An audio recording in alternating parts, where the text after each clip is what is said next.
Welcome to Stuff and Whiskey. I'm Erin. I'm Josh. Thank you so much for joining us today. Welcome to the lounge. Welcome to some very fun samples. This is going to be kind of a one-off video for us, but we got these samples in from Jack Daniel's, and these are hitting the market as we speak. So we want to make sure we get this video out so that you guys know what to expect. And in the video description, I will put a link to the live stream that we just did this past Sunday, where you got our first impressions of these. If you want to check that out, it'll be time-stamped when we start with the 10-year. But what we're tasting today is Jack Daniel's 10-year batch 4, brand new release, fourth release of the 10-year, 97 proof. The 12-year, the new batch of that, batch 3, 107 proof, and the brand new Jack Daniel's 14-year just hit the market as of Monday at the distillery. Probably going to start trickling out to some stores. 126.3 proof on that one. Nice. So these are very interesting products. Master distiller Chris Fletcher seems like he's a man on a mission to put the age-stated Jack Daniel's series back on the map. Here for and it. I think that's a heck of a legacy to have. So let's get into batch 10, batch 4 of 10-year there you go. on the nose. Oh man, that smells very sweet. It smells buttery.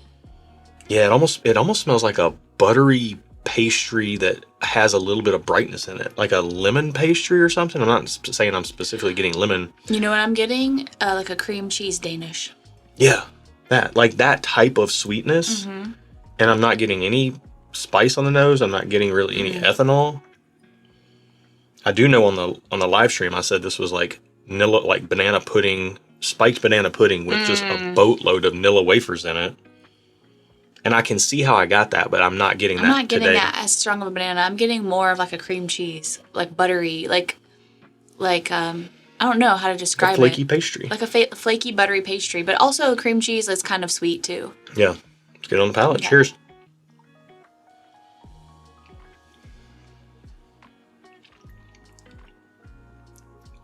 There's the spice. That's nice. Ooh, I'm getting peanut butter. Really? Yeah. Interesting. I don't usually get that a lot. I can see your peanut. Let's take another first sip. A little bit of a callback. Yeah, another sip on the 10-year.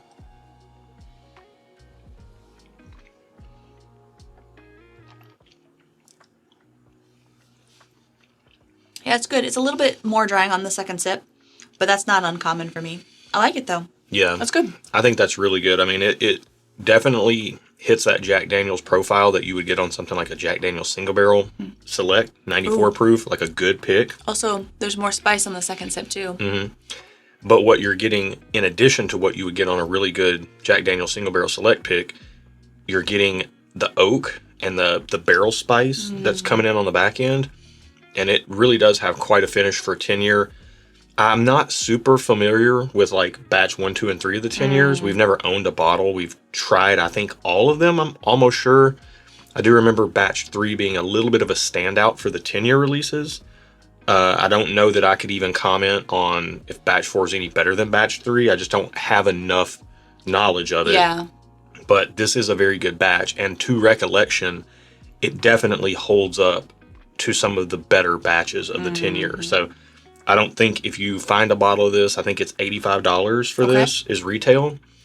If you find a bottle at retail, I think you're pretty safe spending that money and getting a good pour out of it. Considering like a single barrel select, like a good pick, it's going to be 55 or 65 bucks. That's worth 20 more bucks, 20, 30 more bucks to get that extra oak, extra age, extra spice. So that's really nice. Yeah. Get into the 12-year. We are. I'm sorry. I have to. When I swirl, I can't hold the glass from the bottom. I have to hold it kind of from the middle or the top. But I don't want to hold it from the top or like get my fingers where my mouth is. I might mess up the flavor. So I have to hold it in the middle. So here's the thing about the 12-year. We do have a lot of experience with batch 1 and 2 of the 12-year. Yeah. We've had bottles of both and enjoyed them extensively. We absolutely adored batch 1. It was a very special whiskey. Batch 2 was good whiskey. It was fine, but I didn't. It was good. I don't have much more to say about it than that. This is a $95 bottle, so we're up $10 more for 2 more years. On the nose. I'm getting buttery today. I don't know. It's the word of the day on Sesame Street, buttery. Buttery. It's just, there's like a creaminess on the nose, and I don't know how to describe it other than a creaminess. Yeah, there's a creaminess to this, and there's almost a little bit of like fattiness, like a bit of a savory, kind of like a brown butter bacon fat quality to it. I'm not saying it smells like bacon. I'm just saying it has that kind of like that meatiness to it. Like it's got a little bit of to it. All right, let's taste it. Yeah, smells really good. I'm just getting like cherry, oak. Not really any banana on this. It doesn't actually taste or smell much like Jack Daniels. I need another sip because this seemed soft. So we are up 10 proof points, so 107 proof. It doesn't seem that way. I need another first sip. Oh man. I mean, first sip impressions are just the oak is the star of the show in this, but in a really nice way that's balanced with the sweetness. Okay. There we go. Yeah. You always need that first sip. I know. You can't trust those first impressions. Yeah, the first sip is always an acclimation sip. Because it came across very soft at first, and I know since we did try it before that there is more, that I have previously gotten more spice on it, so I was kind of like, what's going on? But that second sip did it. I always like to speak to the thing that stands out to me on the first sip as like, oh, that's the first thing that stood out to me. And then I go back into the second sip for more notes. But you're just kind of like, I need 2 sips for my palate to know what's even going on. Well, my first impression was that it was soft. And that was surprising to me, so I needed a second sip. So what do you think now? It's good. It's not as sweet as it smells like it's gonna be on the nose. It doesn't smell super sweet on the nose, but it's bourbon, so I feel like it's gonna taste sweet, and it's not quite as sweet, but it's good. It's balanced. Yeah, to me it is really balanced. It brings obviously more proof to the equation than the 10-year. It brings more saturation of flavor, like just like this concentrated sweetness that kind of soaks into your tongue and your cheeks and your gums. And good finish too. Great finish. Barrel spice, barrel char on the finish, which is kind of a hallmark note for me that was on Jack Daniel's 12-year batch 1 that I love so much. There's like this barrel char type of note that shows up in there that is to that savory type of quality. And it just mixes with the spice and the sweetness so well that I just really love that. Yeah. I like this 12-year significantly more than the 10-year, personally speaking. Really? I like them both. They're different. Like, they don't taste the same. No, like they don't taste like the same whiskey. It's not like, oh, it's just exactly the same, just 2 years older. They're different whiskeys. Oh, yeah. They're both good, but they're different. Yeah, I mean, this one to me, where the first one was kind of in that cheese Danish, and we've gotten Nilla wafers, banana pudding, and all that. The second one leans way more into the darker, richer notes. There's almost like a bit of like a cola note, a little bit of a cherry note, but they don't blend to like a cherry cola. They're kind of distinctly separate. Yeah. Barrel char, I mean, brown sugar, light and dark. You're getting like, you could even go into molasses and a little bit of like those darker sweet notes. But yeah, really, really good. The 12-year is like flavor profile wise, right in the pocket for me. I really like that. But all right, see how the 14-year compares. So we're going way up in proof to 126.3. Okay. And this is, Jack Daniels has not released a 14-year age-stated whiskey in over 100 years. So this is a huge deal for them. And this is going to be $150 retail. If you can find it, we're here in Tennessee. I've already seen people on local secondary groups going down there and getting the bottles today. They just released this morning. We're filming this on a Monday. And this is already on secondary for pushing close to $700. Dang. Okay. Well, But smells... should be $150 though. It smells delicious. Can confirm. It smells very fluffy. Like fluffy alcohol. Yeah, it's crazy. I think the 12-year smells darker. This actually is bringing like some fluffy, bright and dark notes. It's almost like the 14 years a combination of the two on the nose, the 10 and the 12 together. Really? I'm getting bright sweetness. I'm also getting dark sweetness. Maybe. I just singed my nostrils by going back and forth. Yeah, this is like, I mean, this actually smells more like Jack Daniels than the 12-year to me. I'm getting that kind of banana-ish type of note that is kind of known to be a part of Jack Daniels' flavor profile. But it's just backed up by, I mean, it's got some alcohol on the nose, like it's 126.3 proof. You know that, smelling it. All right, let's taste it. Ooh.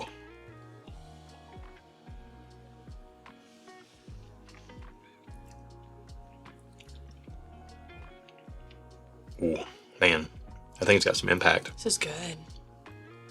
Yeah. You know, on the live stream when we tried it, well, you know what? You can't trust the first sip. Let's get a second sip.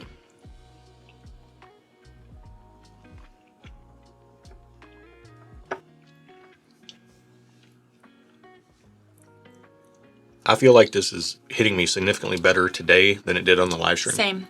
Honestly, I agree. It's almost effervescent. Like there's like this pop rock sensation of flavor going on in the palate. It's got some heat on the finish, like a hot jalapeno heat. It's good though. It's not overbearing. It's not overbearing heat. It's just like a slow burn. Yeah, it is a slow burn, And but I kind of like that. It is a burn. Yeah. Oh yeah. It's there. You feel it. I mean, it's lighting you up a little bit in the way that like a hot pepper would leave a burn in the back of your throat, you know. Sensation. Yeah, for sure. Yeah. Man, yeah, this is good. It's like effervescent. It's, again, I think the 12 year is coming across darker to me in flavor profile.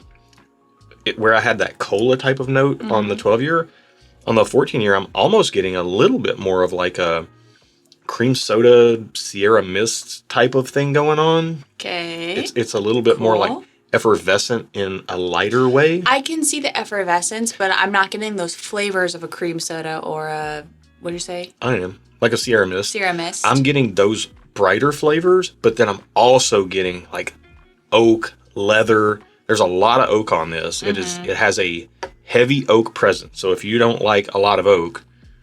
But it's not as drying as I think the 12 year. Well, maybe. I don't know. They're all hitting me very well tonight. Like, I really like all of these for different reasons. I think they all bring something to the table that the other one doesn't bring. Yeah. So. That's a good point. They are each distinctly different. It's not like this is the same thing, just with 2 years more added every time. But the way it translates. There's more than that. It translates to more than that, right. I think, on the palate. They are more than the sum of their parts. Yeah. At least in terms of just the age statement on the bottle. Yeah, that second sip or third sip on the 14 year, I'm getting just big sweetness pop rocks going off on the palate with those like brighter notes. Kind of the more of like the brighter vanilla that can be in Jack Daniel's sometimes on like a really good single barrel pick. Yeah. And then it's all anchored by barrel spice, a leathery type of note that just doesn't exist on the 12 year. The 14 year brings that to the equation. And I think that leathery note is what had me tripped up the other day when we tried these. I don't get leather in a lot of whiskey, and it is very prominent. To be fair, by the time we had tried these on the live stream, we had been drinking other things as well. So that could have kind of altered our perception of what we were drinking because we had already had other things, on our palate. Yeah, that is true. And we're fresh palates today. We wanted to come in fresh on this. Yeah. Overall, for 85, 95, and 150, how do you feel about these releases? I mean, I feel like they're justified for their retail prices. Now, I don't want to get into secondary pricing nonsense, but I feel like they're great. I like them all. Again, for different reasons. They both bring they all bring something different to the table. Let's do our stuff and whiskey ratings. Jack Daniel's 10 year at $85. What are you? I'll be thumbs up at 85. At 85, I mean, I like it. But I probably wouldn't get it. I probably would get these two, so I'm going to be just okay. That's fair. Now, and on the live stream, we did try the newest release of Old Forester 1924 right before trying this, and we did like that better. It is $125. I think that price difference shows in the overall product, Flavor, like in the flavor, the craftsmanship of the product. Not to say that this not the craftsmanship, doesn't have craftsmanship. It just the way it tasted. The flavor profile for our preferences, correct, would be the right way to say that. 12 year at $95. I'm a thumbs up. I'm 2 thumbs. Can I have your other? I need more than 2 thumbs for this. I'm 3 thumbs up on Jack Daniel's 12 year at $95. I don't want to say what I would pay for it, but if I can find a bottle of the 12 year this year, I'm going to get my hands on it. I want 2 of these. I actually want 2 of these bottles.